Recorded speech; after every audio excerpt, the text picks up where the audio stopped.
So you are an athletic training student and your BOC is coming up soon. You are freaking out. You have no idea what to do. You're like, will I pass? Will I fail? You're stressed, exhausted, overwhelmed. Well, in today's video, I want to share with you guys 8 tips to pass your BOC.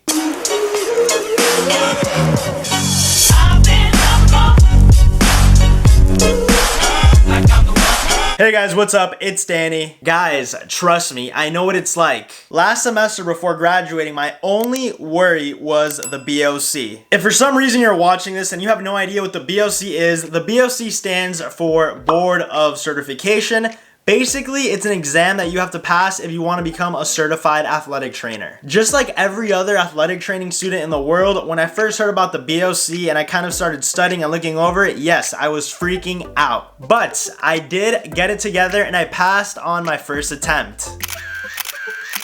And if I can pass, any of you guys can also pass on your first try, which is why I want to share with you guys these 8 tips. Now, before I share with you guys my tips, I highly recommend that you go check out MedBridge. MedBridge is an online learning platform geared towards athletic training students, certified athletic trainers, and other healthcare professionals. They have a bunch of different modules that you can use to become a better athletic training student, and once you do become certified, they also have CEU opportunities. I'm going to be leaving the link to MedBridge down below in my description, so guys, please make sure to check them out. But now it is time for some tips. Tip number 1, it's all about study quality versus study quantity. I'm gonna be honest, I was super inconsistent with my BOC studying, and that's just because as an athletic training student, you just get caught up with everything. You have classes, clinicals, you have to study, you have to work games on the weekends, you're trying to build a social life, you have so many things going on. Even when I tried to make a schedule and I was like, oh yeah, on this day I'm gonna study that, something would pop up, I would get caught into the training room, somebody would be like, oh Danny, you have to go help out with a game this weekend. So it just was not realistic to lay out a really structured schedule. But what I did do is that when I could study, I would go 100% in my study sessions. And I mean 100%, just me alone in a room, no distractions, just my laptop, a book, my notes, and that was it. Obviously, I would progress with my studying. Every day I did study something different, but my whole study schedule was just super inconsistent. Sometimes I would study 2 days a week, sometimes it was 5 days a week, sometimes it was just 1 day a week. So even though it was really inconsistent, if you just focus when you can study, you will be fine. Tip number 2 is to have a game plan on how you're gonna study, what you're gonna use for studying, what are you gonna be studying from. This might be one of the hardest things for athletic training students because guys, let's be real. The BOC isn't your LSAT or your MCAT where they have a bunch of different books, a bunch of different websites where you can study from. The BOC is much smaller, so finding your resources and how to study might be a little bit tricky. I know one of the most traditional methods, and the method that I use, is you basically get the Arnhem book. The Arnhem book, by the way, is they call it the Bible for athletic training students, but you get the Arnhem book, you read every chapter, you summarize every chapter, you make notes of every chapter that you summarize, and then boom, little by little, you build a BOC study guide. Now, some people might not do that. Some people might just use their class notes and kind of go over the notes they took throughout their whole entire years of college. Some people like to use flashcards, whatever it is, just find a game plan that works for you. I know that finding BOC specific books might be a little bit hard, so I'm gonna be leaving a couple of links down below in my description of some books that I use that I thought really helped me pass the exam. Tip number 3 is to answer questions. Guys, this is one of my biggest tips, not only for the BOC, but just for any exam in general. Yes, you can read, paraphrase, summarize, make bullet points, whatever.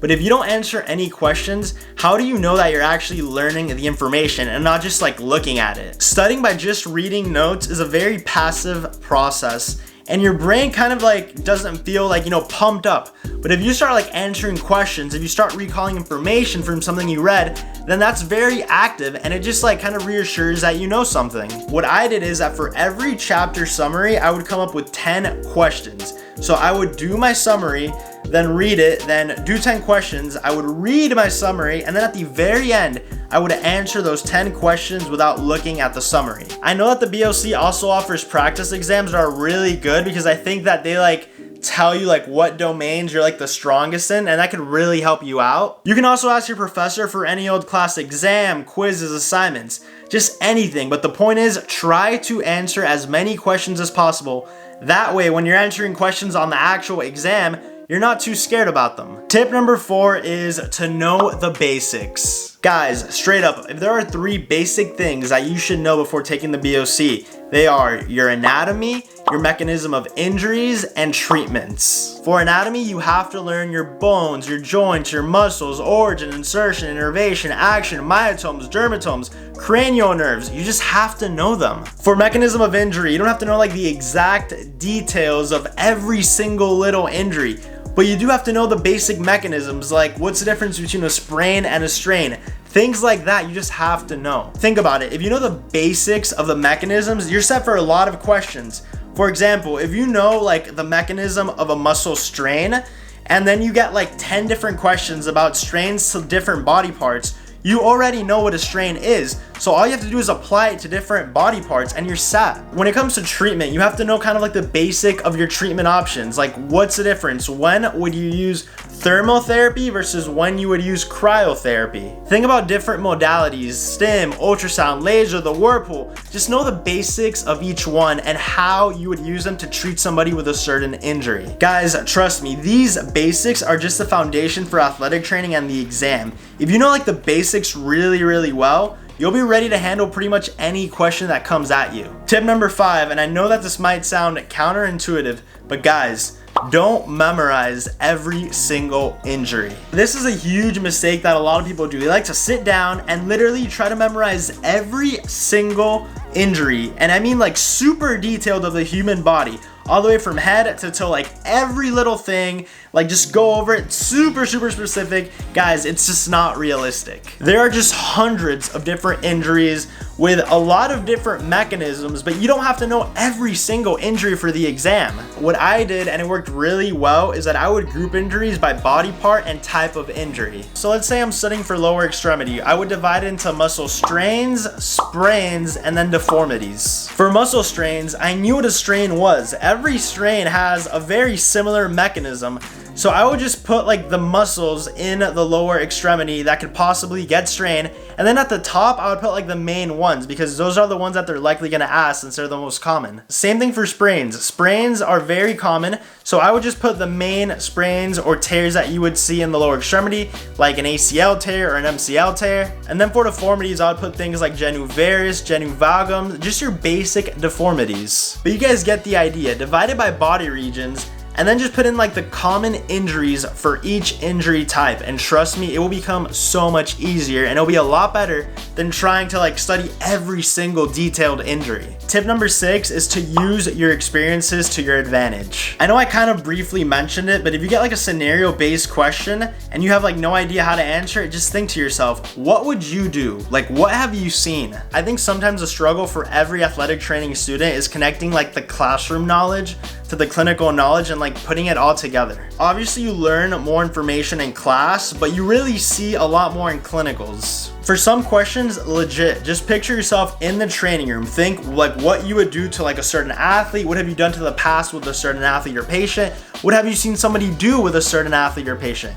Just kind of like picture it all. Now the key thing about this is to not overthink. Just read and make out of the question whatever the question asks. For example, if you get a question that literally says, you have an athlete who underwent an ACL surgery, what stim setting would you use to prevent muscle atrophy? Obviously the answer is Russian. Russian is like kind of like the main thing to prevent atrophy, kind of like, you know, it goes into isometrics. Don't overthink the question and be like, oh, it might be pre-mod because, you know, like pre-mod also helps, or it might be high-vaunt. No. If it says prevent atrophy, really the only thing you should be using to prevent atrophy, like specifically, is Russian. So that's kind of an example. I don't know if it was good or bad, but you guys get the point. Tip number 7, which might be the most annoying tip, is that unfortunately, yes, you do have to go over your admin stuff. I know some schools offer an admin course, others don't, but just go over it because you're gonna get some questions about admin, and at least the questions that I got, they were pretty easy. So if you just review it maybe like for a week or a couple of days, like it'll really help you get a lot of questions right on the long run, and it'll just boost up your points, which means it will increase your chances of passing the BOC. Have like a general idea of just like the different types of budgets, the different types of supplies, the difference between like a procedure, policy, like that type of stuff. Know the whole entire strategic alliance and like what each organization does. just kind of like the basics of admin. Like, you should just know it. Tip number 8, and I know it might sound really cliche, you probably heard your professors and your preceptors say it, is to not stress out. Guys, at the end of the day, the BOC is considered an entry-level exam. The exam is formulated in a way that is like meant for you to pass if you understand the basics of athletic training. If you've been a good student, you've been paying attention in class, taking good notes, getting good grades, paying attention in clinicals, doing a lot in clinicals, honestly, you should be fine. Now, if throughout the years of you being an athletic training student, you've been slacking off, not studying, just like doing everything wrong, failing, then honestly, guys, you might be Never overthink a question, just read everything thoroughly. You're gonna have a lot of time, you're gonna have time to like go over the exam a couple of times, so trust me, it is not that bad as you think. Like at one point, I thought I was gonna fail because like I said, I was being really inconsistent with my studying, so I thought I was gonna fail. I'm like, oh no, I'm gonna have to take it again. And then like I waited for the result to like load up and I was super nervous, but then it came out as like you're eligible to be an athletic trainer, so I passed. So trust me, you can also pass. But yeah, guys, those are pretty much my 8 tips to pass your BOC. Hopefully you guys found these tips useful. I know it can be a really stressful process, but I've told you throughout this video, if you've done everything right, you should be fine. If you enjoyed this video, make sure to give it a thumbs up and subscribe to my channel down below to stay up to date with my weekly uploads. That is it for me, but always remember to stay hydrated.